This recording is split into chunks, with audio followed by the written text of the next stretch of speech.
Well, in spite of the fact that my hair is a mess and my kids are playing, I thought I'd try to do a quick video while it's fresh in my mind. I wanted to do this topic on, basically I'm critiquing skepticism again, but hopefully to show the areas of skepticism that I think are useful and those that are not. In a new way. This came about because there's a gentleman I was trying to have an interchange with on a Discord channel, but whose responses were so skeptical I basically found myself disengaging, like not willing to engage. And I had to question myself, why am I not willing to engage? I mean, it's not like he didn't have a good point. I mean, he was a good point in the sense that he was being skeptical of something that I need to be able to be skeptical of and defend. And that's useful. But he was doing so with an attitude that, well, we'll go into the attitude. I want to say one other thing, which is I'm not doing these videos and I'm not on, should I say that? Okay, I'm going to sound arrogant and I'm going to say this. This is really dumb of me to say because it sounds really arrogant. But I don't want to play around. I want to solve problems and I want to solve the meta problems, meaning the way all the problems interconnect and how we can get up above the problems and discover a unified methodology that is as efficient as possible to solve our problems. We can't afford to be inefficient with our problem solving and sense-making mechanisms. And there's an old-fashioned type of skepticism that I want to critique that is utterly inefficient, and so that's what I'm going to do this video on. Okay, so there is being informed. No, there's being uninformed. This is going to be more crowded than I thought. There's being informed, but there's also being educated. These are three categories. So being uninformed, I'll start with educated. Educated means you have a good sense of how to educate yourself. That's what I'm talking about. If you have a good sense of how to educate yourself, then you can be informed, rather, here.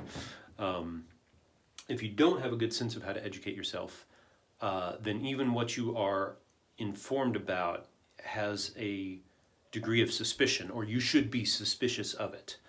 And of course, education has I think there's a general sense of having a sense-making mechanism within you that can be called education, and then there's a more specific one. I think the general one is in most cases more important because it'll help you in all situations. But there's also a more specified arena of education, and it's still sense-making. It's still, do you know the facts in order to make sense-making? Okay, I've gone on long about that. I've gone on long enough about that. Okay, so now I want to argue for uninformed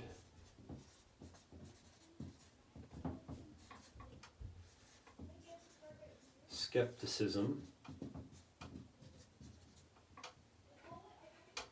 informed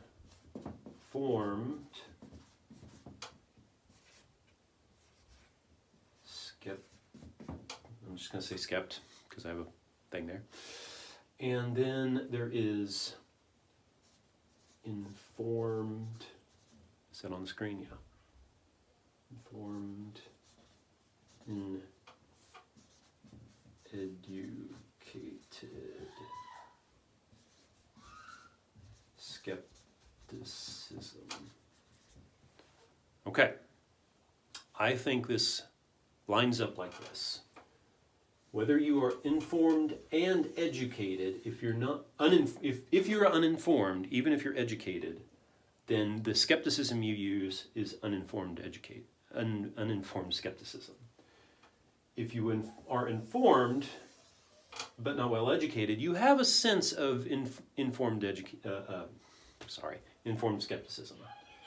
But the ideal, given the topic at hand, is to be informed and educated, meaning your information educates you further. It helps your ability to self-educate be even higher order so that you can have an informed and educated skepticism. Okay, let me do one more thing, which I should have done first. Hopefully you saw that long enough. I'm sure it was clear. What was the other thing? Ah, yes.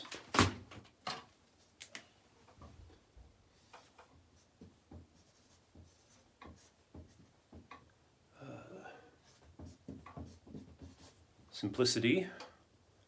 I'll have to do it like this. Complexity and simplicity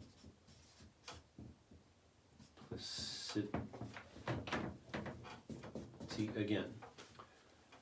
Simplicity by itself, I'm utterly uninterested in. But simplicity on the other side of complexity, that I'm interested in. And that has to do with being educated and being informed. So when I engage with somebody, I am looking for somebody that demonstrates a simplified version of a complex matter that appears, and again, that's a judgment call, appears that they can dive into that complexity at any moment. But they're giving me the simplified version so that we have a starting point, so that we're not going through a whole book of information. It's one of the reasons I'm frustrated by and even skeptical of the critical theory movement, because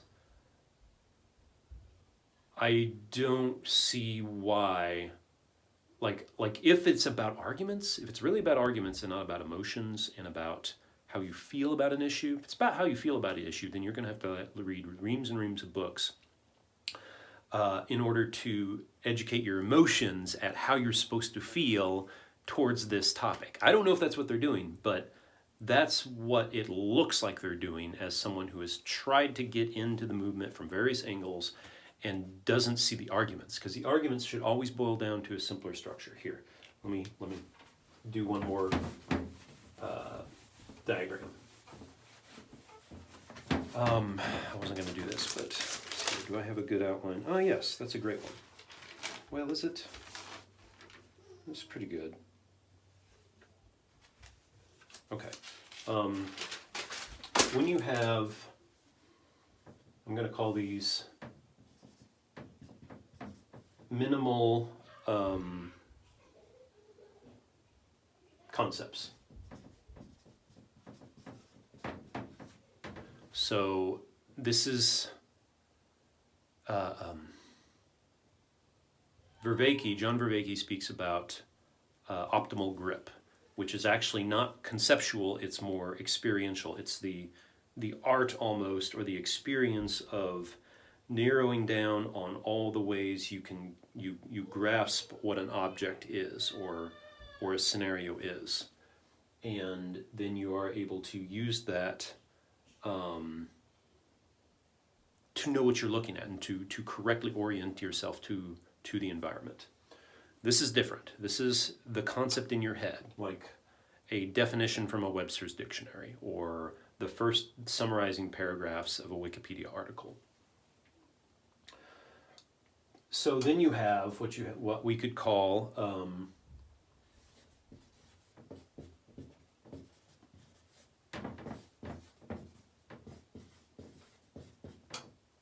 an optimal concept, which would include your minimal concept. But it would actually be the conglomeration of many minimal concepts all interconnecting. And that would give you your optimal concept. So what a skeptic who, I'll be rude, sorry, who's wanting to demonstrate to me that they are not wasting my time would be able to do is not merely throw out an argument, not merely insult someone, not merely say, well, I think, I'm not going to say that, they would be able to demonstrate to me that they can dip into the person's, to steel man them, if you will. Dip into the other person's argument and say, okay, this is what they're saying, this is why they're wrong. To merely insult the person is not useful. How shall I describe why it's not useful? I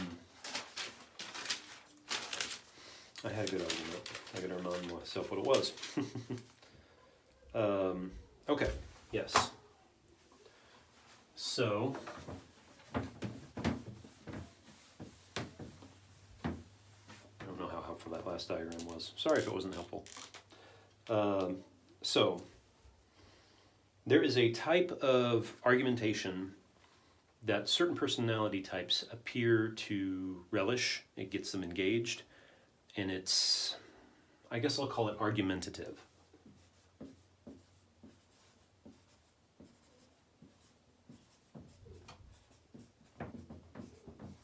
And you are insulting, you are not steel manning, that kind of thing. It's just a quick bam. I don't agree with that at all. And in an argumentative, if your opponent is, or your conversational partner, likes this argumentative mode, then they're going to get right in. And, oh, you think so? Well, and then it's this intellectual punching fight. I hate this. It's part of my personality. I'm high in openness, but I'm also high in, I'm high in everything, even neuroticism to a certain degree. Anyway, so to me, this seems like I don't want to work with you to solve a problem. I'm just here to have fun. That's what it looks like to me. And yet I recognize that there can be a truth to being skeptical of something.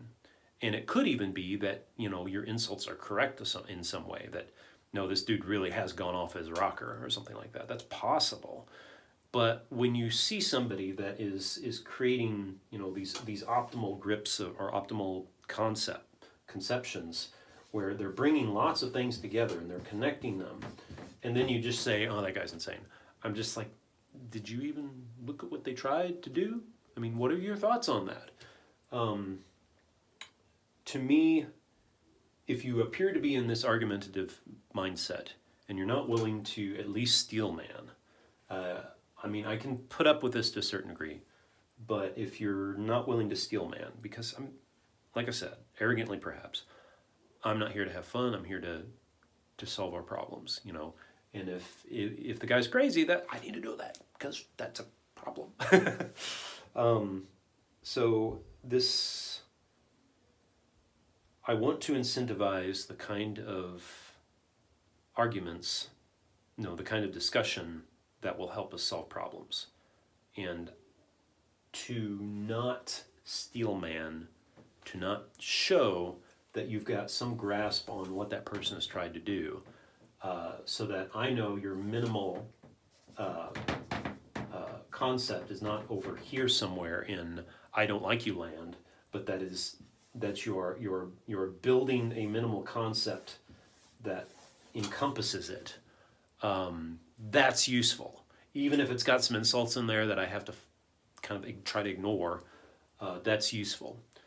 But you do that by steel manning and then by refuting.